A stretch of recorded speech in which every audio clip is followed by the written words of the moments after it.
Okay, you've got to hear this interview by Jake Tapper, the guy on the right.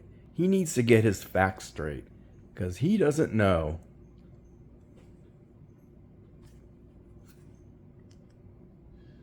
Let me ask you just like some logistical questions, or Yeah. just how many people in Hamas do you hold responsible for what happened October 7th? Because I've heard many people say Hamas is not the Palestinian people. I mean, the Palestinian people did elect Hamas in October. I'm sorry, in the elections of 2006, and then since then, Hamas has not allowed an election, and they've killed a lot of people that were their political opposition.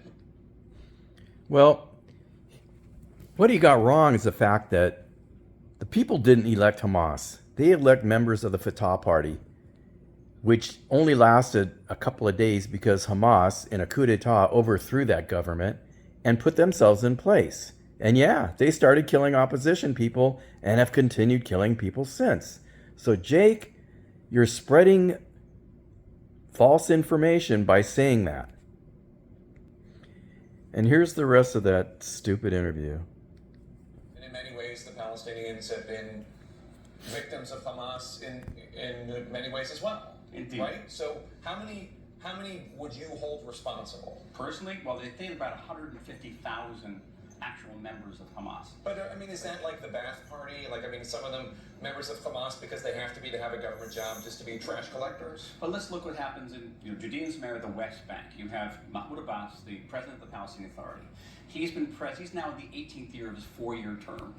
Why doesn't he stand for re-election? Because in every poll, Hamas destroys him. Hamas has a landslide victory. So Hamas is very, very popular among the Palestinian population. It's why there's a strong feeling among Israelis that we have a conflict not just with the terrorist organization, we have a conflict with a large segment of the Palestinian people. Having said that, I personally am not a spokesman for the government anymore. As you know, I'm in favor of humanitarian aid and opening that corridor for many reasons. First of all, it has to do with our character as a Jewish and democratic state, but I also think ultimately the IDF, the Israeli Defense Force, will have more time and space to fight Hamas if the international community is not accusing us of being inhumane. But out in the Israeli public, there's a real sense that the Palestinian population, a big segment of it, both in Gaza, in the West Bank, liked Hamas, applauded Hamas, and applauded our people when they were being butchered.